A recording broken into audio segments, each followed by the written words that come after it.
My dear young lady, if you don't want to have a boss or if you don't want to have a master, then don't marry. Okay, marriage is not compulsory. You can decide to marry or you can decide not to marry. But if you don't want to have a boss, then my dear, stay in your singleness and enjoy it. There is nothing wrong with you if you decide not to marry, because you are not ready to submit. You are not ready to honor. You are not ready to respect a man, because you can suggest to him, but it is up to him to take it or not. So if you don't want to have a boss, if you don't want to have a master, then don't marry. In God's kingdom, okay, there is orderliness. God is the God of order. He's not a God of confusion or everything is basa basa. In God's kingdom, there is order. God has set boundaries. So the man has a responsibility and you also have your responsibility. Jesus Christ is the head of the man and the man is the head of the woman. And the Bible commands you to respect and honor your husband. So if you're not ready to have a boss, if you're not ready to have a master, if you want to do your own thing, come home, do whatever that you want to do, then my dear, don't bother yourself to get into the institution of marriage. Because when you get there, the laws, the commands, the statutes, everything, it applies to you. So you have to abide by it. Because the creator of marriage, he is wise. And he knows that this is how things must be. So maybe when you assess yourself, you are a woman who has a strong will and you want to do your own thing. You don't want to submit to anybody. You don't want to honor anybody. So then you say, well, I'm not ready to get into this institution, because if I get there, then whether I like it or not, I have to submit. I have to honor. The man will be my head, and I don't want anybody to be my head. I don't want anybody to be my leader. I want to be my own boss. I want to be my own master. That is why it's important and critical that if you are a young lady and you want to get married, you are marrying the head. You are marrying the man's mind. So you have to be very careful. You cannot just jump on and then accept any man. If you cannot submit to him, don't marry him.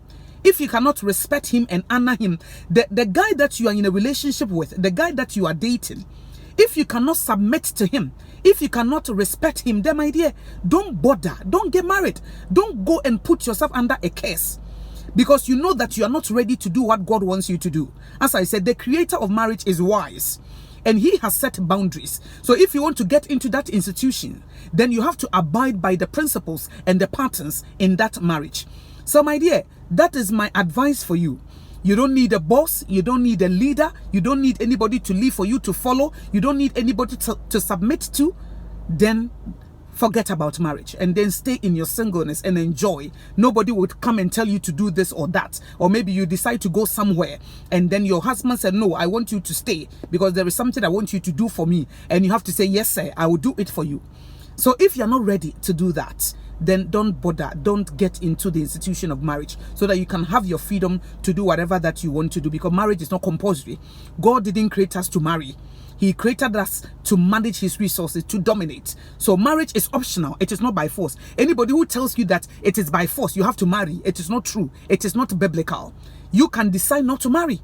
But if you want to marry, then you have to understand what this institution is all about, the principles and the patterns, the authority that God has given to each and every one of everyone in the marriage, so that if you are able to abide by it and you honor God in the marriage, then God can also honor you. God will bless you because you did it, because he has commanded you to do so. And when you do your part, the blessings of God will follow you, because those who honor God, God will surely honor them. So as I said, before you marry any man, make sure that you trust his head, you trust his mind, you trust his leadership, you trust that he can handle things, you trust that he can manage you, he can lead you, he can go where God wants him to go. He submits to God. If that man doesn't submit his head to God, it will be very difficult for him to submit, or for him to do what God wants him to do, by leading you in the right direction, leading you spiritually, leading you mentally.